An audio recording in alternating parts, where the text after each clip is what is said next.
Professor Pete here. This is animation class. This particular lesson is more like a lecture. I want to explain some of the interesting concepts that you may have already experienced already. Animation is super fun to watch, but super time consuming to make. And so this video is specifically designed to express my feelings and how we can overcome this drain of our energy when we're producing even just 1 second of animation. It takes, 1 or 2 hours, right? So, efficient animation is what we're going to talk about today. The big thing to first get off is that animation is expensive, right? And the reason why it's expensive is because of all the movement that's happening on screen. We want to limit the amount of movement that's happening on screen, yet still keep it interesting. Let's look at some examples of animation that is expensive. So this is one of my favorite scenes in Transformers, and just look at the animation that's in here. It's full body, and because of that, okay, this is super time consuming to produce. You have not only is there action, okay, which is also very expensive, all this full body movement. It's also with multiple characters. There's 2 here jumping around, and to add things to the mix, they're multi-legged characters. So you've got not only 2 legs that you have to deal with, but 4 legs. They're contacting the ground. All this extra stuff, all this movement is very expensive to produce. I was talking to one of the guys at DreamWorks, one of the directors there, founders, and he said that it's roughly 1 minute of animation is about $1 million.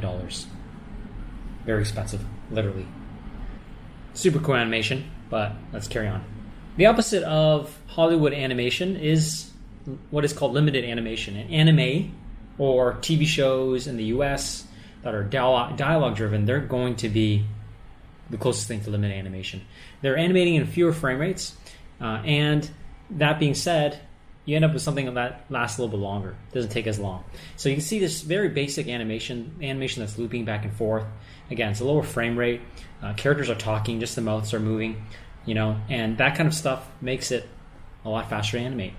Notice too that the characters a lot of times are just from the shoulders up. This is a very extreme close-up because then you have to animate as much. You have to animate the legs moving, etc., etc. I'll show you some examples. So here's one of my short films I'm currently working on. You'll notice that for the most part, it uses limited animation, but also there's a lot of animation that happens from the waist up. And that's designed to limit the type of keyframes that I'd have to produce if I had a full body. Notice too that the camera's facing the character, and there's not very little what I call side-scrolling animation where the character's walking from left to right or right to left. A lot of times the character's facing the camera and it's from the shoulders up even. So, you want to show the shoulders. The change of emotion is also very important. Show that as a close-up and avoid having to show too many limbs because then you're going to have to animate it. The other thing that you want to do too is zoom the camera as much as possible. So just that shot you just saw, the camera is moving in slightly. Okay, it creates a lot of action and movement, and there's some more with the movement of the camera. So this is also very important. If you have a camera moving across like this can be very helpful and very useful. So I highly recommend you explore how the camera can move, because then you're moving the background and not so much the characters. So another thing that I want to mention too is you want to loop animation. So here's an animation that's looping, arms and legs going back and forth. You just animate it once and you loop it. Same with this arm with the teacher. It's a loop. And again, you see that the character's cropped and the character slides in. There are some shots where it's longer, and then you can have a little bit more play with that. So again, this is Tuk Tuk Ride. One of my favorite shots, though, is towards the end. So you have the nice bokeh in the background. It's blurry. You have that change of emotion, which is really useful. Helps draw the audience in. Here's this shot over the shoulder, looking at the background as the background's moving. Now you see the character, you see the foreground element. All this stuff adds interest to it. You may have to change your storyboards a little bit just to match maybe some of the energy and the dynamism of some of these shots. But I think overall, I think that can make it not only interesting for the audience to watch, but also make it easier for yourself when it comes to animation. And then finally, things that are floating, things that are just translating in the X or Y, like this Tuk Tuk. It is just moving. The background is just moving. There's not a lot of animation. This shot is roughly 8 or 9 seconds long. It didn't take too much time to animate, probably because of that. You have the boy who just flew across the screen.